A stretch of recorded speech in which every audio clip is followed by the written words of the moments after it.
Bismillahirrahmanirrahim. Assalamualaikum warahmatullahi wabarakatuh. Saya Muhammad Faris Penjelani, nombor matriks 2020469012. Assalamualaikum warahmatullahi wabarakatuh. Nama saya Muhammad Fakullah bin Ibrahim. Kad matrik saya ialah 2020891578. Assalamualaikum, nama saya Akmal Daniel bin Muhammad Badrul Hisham, nombor matrik 2020478518. Okey, pada hari ini kami ingin membincangkan atau menerangkan analisis ayat Al-Quran berkaitan isu wabak penyakit pada masa kini. Terlebih dahulu, saya ingin membincangkan atau menerangkan pendahuluan tentang isu wabak penyakit pada masa kini. Kita sedia tahu bahawa dunia dikejutkan dengan sejenis wabak penyakit yang melanda di seluruh pelosok negara. Wabak penyakit ini mula wujud di negara China, di mana ianya berpunca daripada haiwan. Wabak penyakit ini mula menular di Malaysia sekitar Mac 2020 dan pada awalnya keadaan masih terkawal. Tetapi penularan wabak penyakit ini, iaitu virus COVID-19, mula merebak dengan cepat dan menyebabkan kematian. Pelbagai pelan dilaksanakan bagi mencegah wabak ini agar kembalikan keadaan Malaysia seperti dulu kala, iaitu aman dan harmoni tanpa isu wabak penyakit. Jadi musibah yang melanda di dunia ini adalah ujian daripada Allah SWT kepada umatnya agar tidak lalai dan sentiasa bertakwa kepadanya dan melakukan amal ibadah kepadanya. Sebagai seorang Muslim, kita perlulah bersangka baik kepada Allah SWT, kerana setiap perjalanan yang kita tempuh ini pasti ada kemanisan di hujungnya. Jadi kita teruskan lagi dengan definisi isu wabak penyakit pada masa kini. Tidak ada perkara yang berlaku di atas muka bumi ini melainkan dengan izin Allah dan ketentuannya. Ujian ini diturunkan oleh Allah SWT untuk menjadikan umat Islam sentiasa bergantung harap pada Allah dan tidak merasai untuk bebas dan tidak lalai daripada qada dan qadarnya. Jadi isu wabak penyakit pada masa kini yang ingin kami bentangkan atau bincangkan adalah berkenaan COVID-19 atau coronavirus yang mula menular sejak kebelakangan ini. COVID-19 ini merupakan wabak penyakit yang pada era ini yang menular dan ianya meragut banyak nyawa manusia. Penularan wabak ini sangatlah berbahaya kepada seluruh dunia. Novel coronavirus berbeza dengan Severe Acute Respiratory Syndrome atau dikenali sebagai SARS dan Middle East Respiratory Syndrome atau dikenali sebagai MERS. Pertubuhan Kesihatan Sedunia WHO menamakan wabak penyakit ini sebagai Severe Acute Respiratory Syndrome Coronavirus 2 atau dikenali sebagai SARS-CoV bagi mengelakkan kekeliruan dengan wabak penyakit SARS yang melanda pada awal 2003. Setakat yang kita saya tahu, COVID-19 ini meragut banyak nyawa berbanding wabak penyakit yang melanda di dunia kita sebelum ini. Banyak analisis dan artikel yang dikeluarkan di laman web telah membuka mata bahawa COVID-19 ini tidak boleh dipandang enteng dan dipandang rendah kerana penularan wabak ini sangatlah berbahaya kepada umat. Faktor isu wabak penyakit pada masa kini. Kita sudah tahu bahawa dunia ini, kita hidup ini di akhir zaman. Hari ini telah muncul tanda-tanda peristiwa mengenai akhir zaman seperti yang dikabarkan oleh baginda Rasulullah SAW, di mana akan berlakunya penyebaran wabak penyakit. Oleh itu, jika kita muhasabah diri, merenung seketika dengan apa yang berlaku, maka kita akan mengetahui bahawa setiap yang berlaku ini adalah disebabkan perbuatan dan kezaliman manusia itu sendiri. Kita sedang tertanya-tanya, bagaimana boleh wujudnya COVID-19? Kewujudan COVID-19 ini berpunca daripada pengambilan pemakanan yang tidak halal dan tidak baik untuk kesihatan dan tubuh badan kita.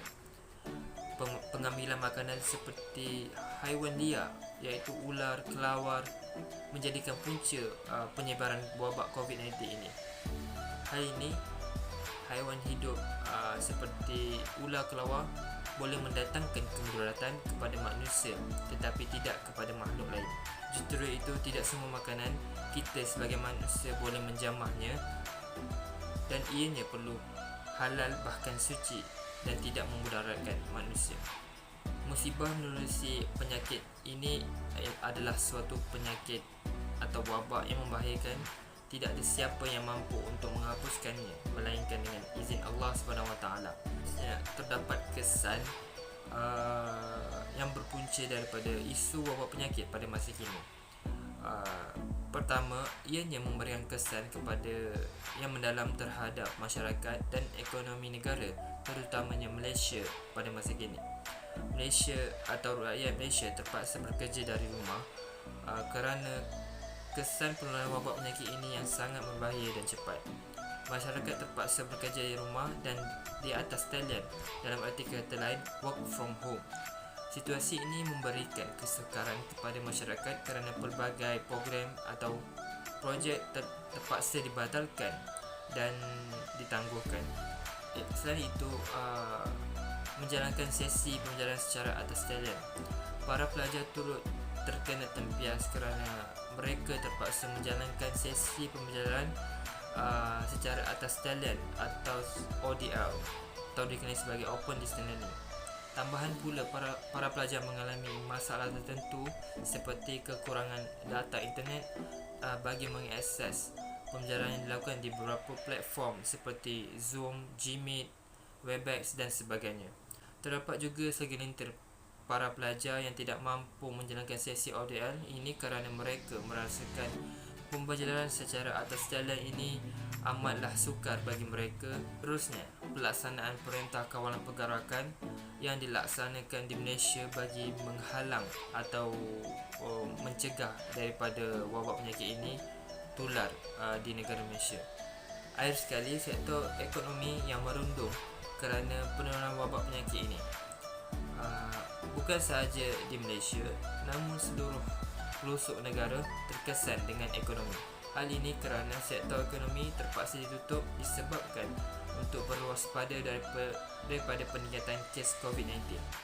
Okey, kita teruskan lagi dengan isi pertama, iaitu wabak penyakit menjadi bala yang diturunkan secara kolektif. Bagaimana firman Allah dalam surah At-Taghabun ayat 11, "Ma asaba min musibatin illa biiznillah wa man yu'min billahi yahdi qalbah wallahu bikulli syai'in alim." Maksudnya, tidak ada sesuatu musibah yang menimpa seseorang kecuali dengan izin Allah, dan barang siapa beriman kepada Allah, niscaya Allah akan memberi petunjuk kepada hatinya dan Allah akan mengetahui segala sesuatu. Ayat 11 surah At-Taghabun ini menerangkan berkaitan musibah yang diturunkan oleh Allah ini dengan izin Allah. Wabak penyakit yang menimpa di negara Malaysia atau di seluruh negara ini merupakan bala atau musibah yang diturunkan secara kolektif.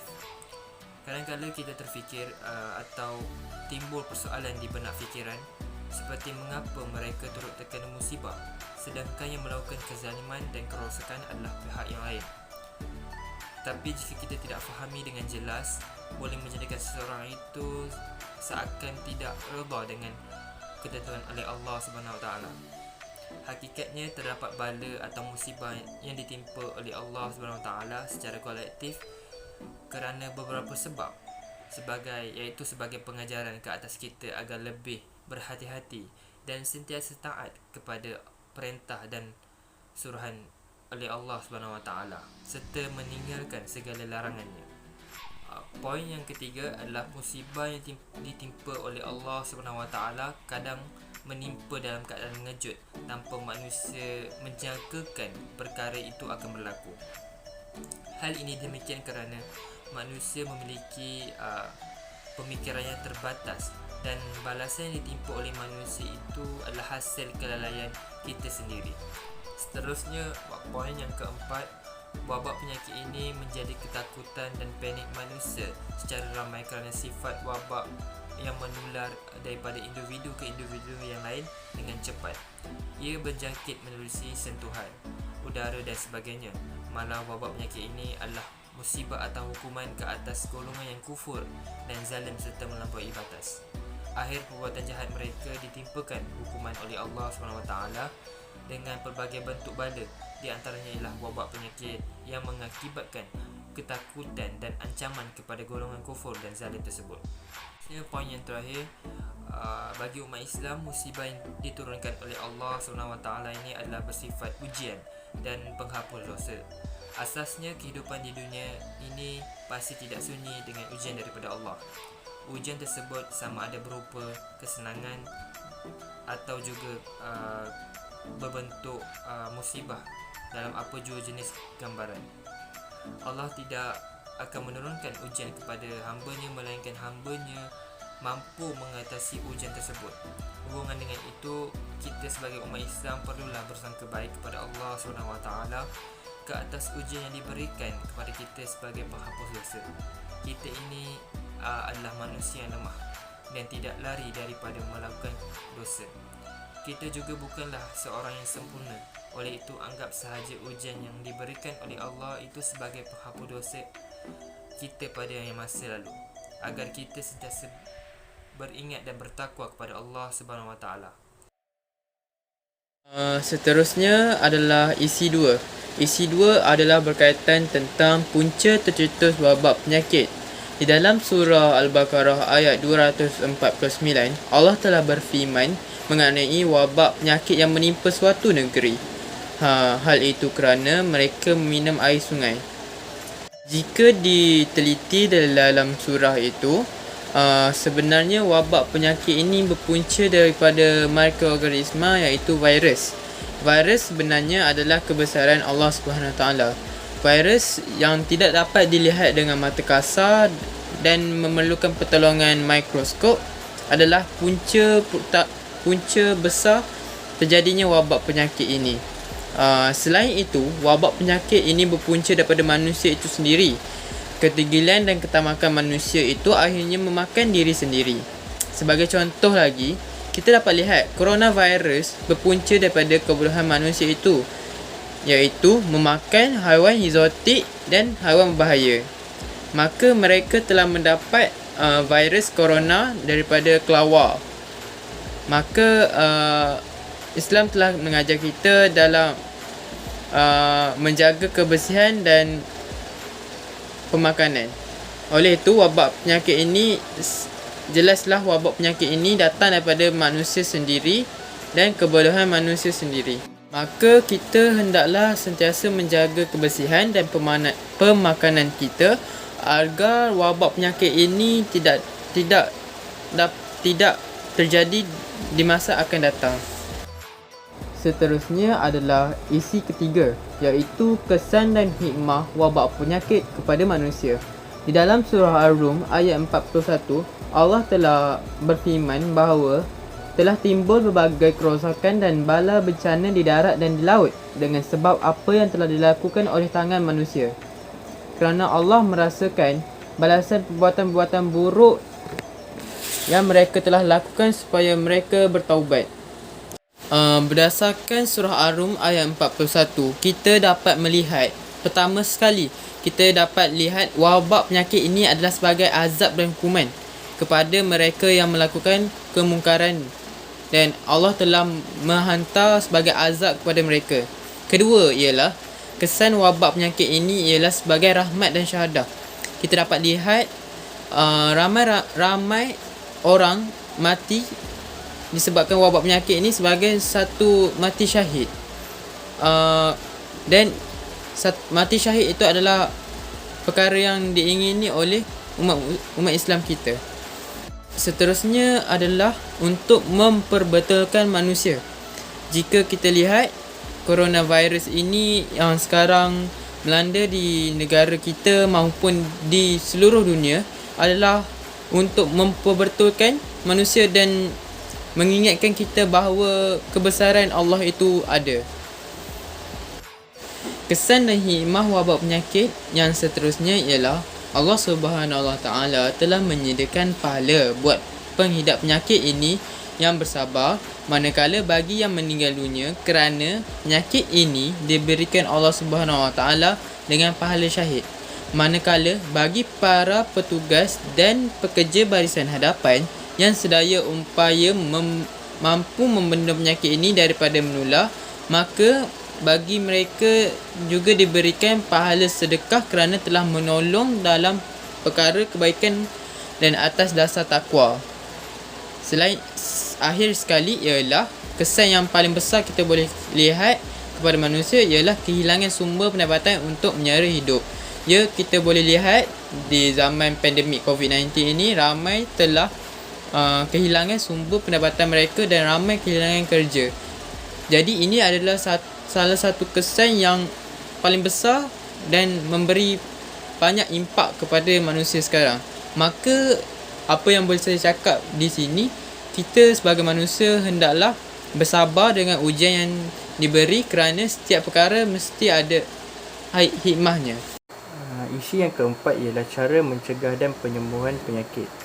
Surah yang pertama ialah surah Al-Insan yang berbunyi Inna hazihi tazkirah faman sya'attahaza illa rabbihim sabil. Ayat ini menerangkan bahawa semua yang berlaku ada hikmahnya dan semua yang berlaku merupakan ujian daripada Allah. Surah ini juga perlulah dijadikan iktibar serta pengajaran kepada semua golongan manusia agar kita sebagai umat Islam sentiasa bertaubat dan kembali kepadanya. Surah yang kedua ialah surah Al-A'raf ayat 31.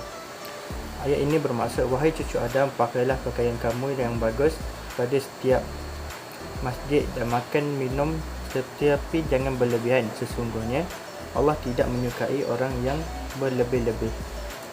Ayat ini menjelaskan bahawa manusia juga haruslah memainkan peranan yang penting dan cuba sedaya upaya untuk mencegah dan mengelak daripada terkena penyakit. Sebagai contoh, menjaga kebersihan diri. Ayat yang ketiga ialah surah Al-Isra ayat 31. Surah Al-Isra bermaksud, dan kami turunkan Al-Quran, sesuatu yang menjadi penawar dan rahmat bagi orang-orang yang beriman, dan Al-Quran itu tidaklah menambah kepada orang-orang yang zalim selain kerugian. Ayat surah Al-Isra ayat 82 pula menyatakan penyembuhan dan ubat dalam pelbagai penyakit telah ada di dalam Al-Quran. Vaksin merupakan cara paling efektif untuk mencegah penyakit daripada penularan wabak penyakit coronavirus. Dan ayat yang terakhir ialah surah Al-Syu'arah ayat 80, iaitu ayat ini menekankan tanpa izin Allah, penyakit seseorang yang sedang hadapi itu tidak akan sembuh kerana dia yang menyembuhkan segala penyakit. Kesimpulannya, Al-Quran Al-Karim mempunyai pelbagai khazanah ilmu dan pedoman yang boleh kita ikuti. Pelbagai bukti yang ditunjukkan bahawa Al-Quran sangat berkait rapat dengan wabak penyakit. Kita sebagai masyarakat perlu berusaha menjadi lebih berhati-hati dan menjaga kesihatan diri.